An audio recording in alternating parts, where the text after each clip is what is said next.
जय श्री कृष्णा। राधे राधे भक्त जैनो। आज आप सभी श्रवण करेंगे नाग पंचमी की सुंदर पौराणिक गाथा।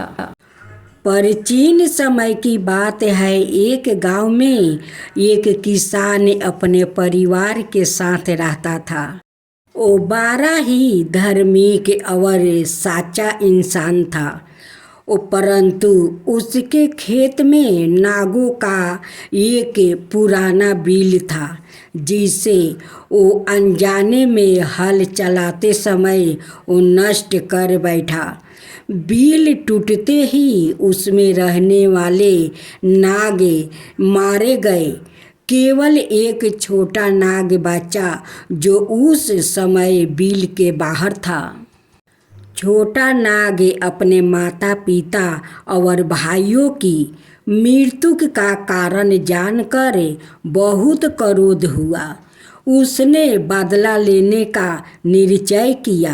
रात को वो किसान के घर पहुंच गया और उसके दोनों बेटों को डांस लिया।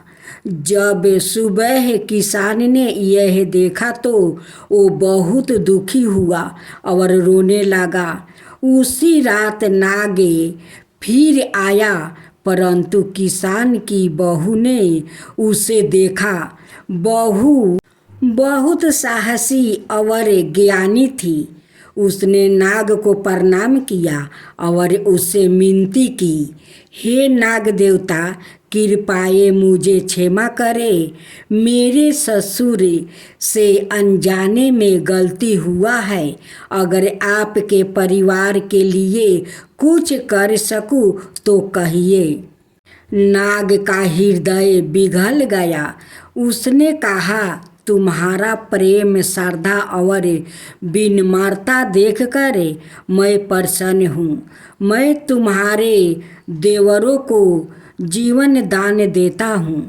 यह कहकर नाग ने दोनों बेटों को जीवन दान दिया और वापस अपने स्थान पर लौट गया। इस घटना के बाद से यह परंपरा चली आई कि सावन मास की शुक्ला पक्ष की पंचमी को नागों की पूजा की जाती है। इस दिन नागों दूध, लड्डू, फल और कुशा में नागों को पूजते हैं। मिट्टी के नाग बनाकर या नाग मंदिर में जाकर उनकी पूजा की जाती है, ताकि सर्प दोष, भय या कष्ट न आए। यह पर्व हमें सिखाता है कि प्रकृति, पशु और जीवों के प्रति आदर भाव रखना चाहिए, क्योंकि उनमें भी परमात्मा का वास है। नाग पंचमी की गाथा यही पर समाप्त होती है। जो भक्त श्रद्धा से इस गाथा को सुनते हैं और नाग देव की पूजा करते हैं, उनके परिवार में कभी सर्प भय नहीं होता और सुख शांति बनी रहती है। तो बोलो नाग देवता की जय, नाग देवता की जय। नाग पंचमी की एक नई सुंदर और प्रेरणादायक कहानी। बहुत समय पहले की बात है। हिमालय की एक छोटी सी बस्ती थी। नाम था शिवपुर। वहाँ एक गरीब ब्राह्मण अपने परिवार सहित रहता था। उसकी बेटी का नाम था नंदिता। बहुत ही सुंदर, धार्मिक और बुद्धिमती थी।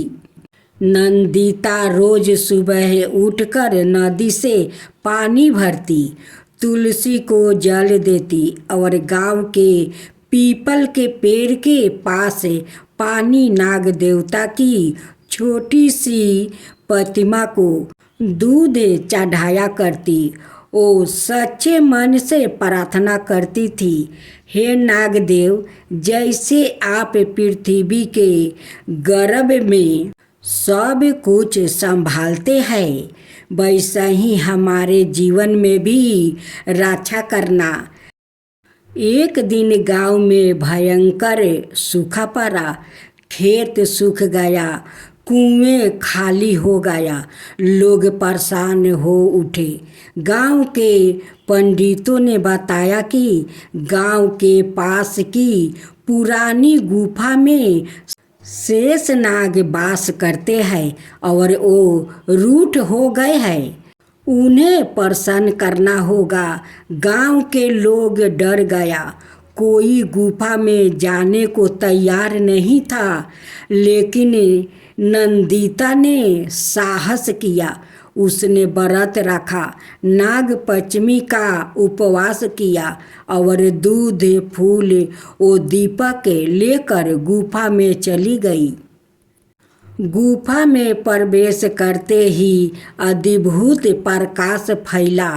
वहाँ 7 फन वाला एक तेजस्वी शेष नाग प्रकट हुआ।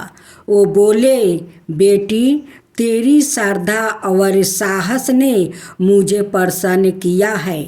तू डरती नहीं, प्रेम करती है, इसलिए मैं तुझे वरदान देता हूँ कि तेरे गांव में फिर कभी अकाल नहीं पड़ेगा। गांव में वर्षा हुई, जल से तालाब भर गया और खेतों में हरियाली लौट आई। लोगों नंदिता को पूजने लगे, लेकिन उसने सब शेष नाग देवता को दिया। उसी दिन से शिवपुर गांव में नाग पंचमी का पर्व बड़े धूमधाम से मनाया जाने लगा। इस कहानी से हमें यही सीख मिलती है कि सच्ची श्रद्धा, साहस और सेवा से कोई भी देवता प्रसन्न हो सकते हैं। नाग पंचमी केवल पूजन का दिन नहीं, बल्कि धरती के संतुलन और जीवों जंतुओं के सम्मान का पर्व भी है।